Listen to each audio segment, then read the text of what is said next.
Bonjour à tous, cette vidéo propose une présentation comparative entre les approches prédictives et les méthodes agiles dans le développement informatique. Depuis longtemps, les projets informatiques sont gérés avec une approche classique, le plus fréquemment en mode waterfall, autrement dit en cascade, basée sur des activités séquentielles.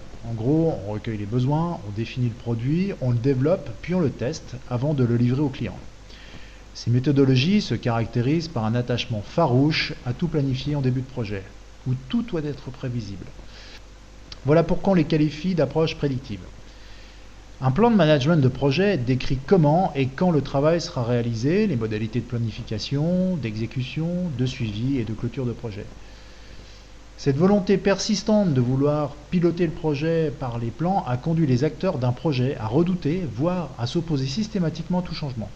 Changement dans le contenu ou le périmètre du projet, dans le processus de développement, au sein de l'équipe, bref, à toute modification des plans initiaux, auxquels on doit rester conforme.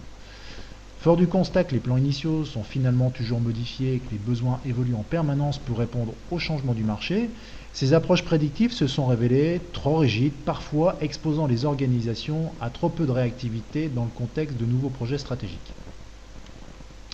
Sont alors apparues récemment des méthodes moins prédictives, plus souples face aux besoins d'adaptation, facilitant ainsi l'agilité des organisations face aux contraintes du marché. Ce sont les méthodes dites agiles. Toutes les méthodes agiles prennent en compte dans leur modèle de cycle de vie trois exigences. Une forte participation entre développeurs et utilisateurs, des livraisons fréquentes de fonctionnalités effectives et une prise en compte de possibles changements dans les besoins des utilisateurs en cours de projet. C'est pourquoi toutes font appel d'une façon ou d'une autre à un modèle itératif et incrémental.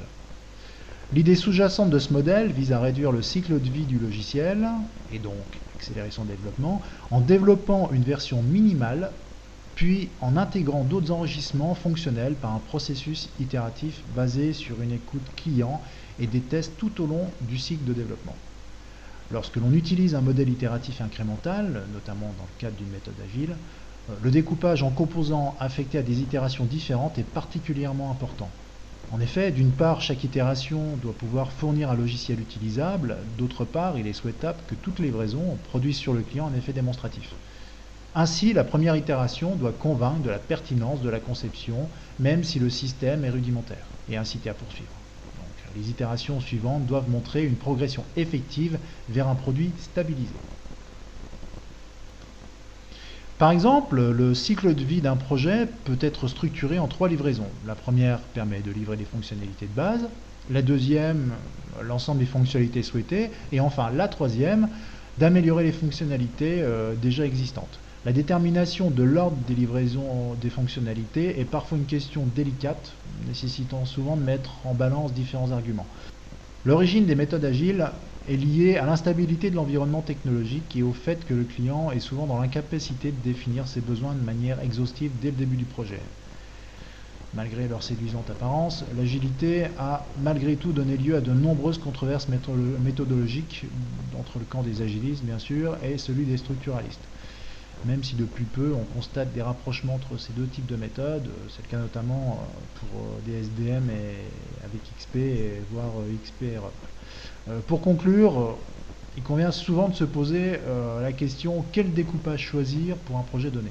En fait, le choix d'un modèle de développement s'appuie sur l'analyse des caractéristiques du projet et notamment l'analyse des risques.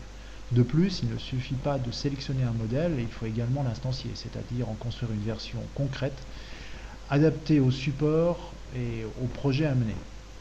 Et le conjuguer, bien entendu, avec le découpage structurel et l'organisation du projet.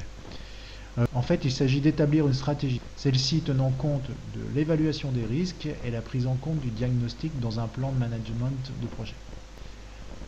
Après avoir présenté ces deux approches, d'autres vidéos permettront de rentrer plus en détail dans l'utilisation des méthodes agiles au sein des équipes de production de développement logiciel. A très bientôt, merci.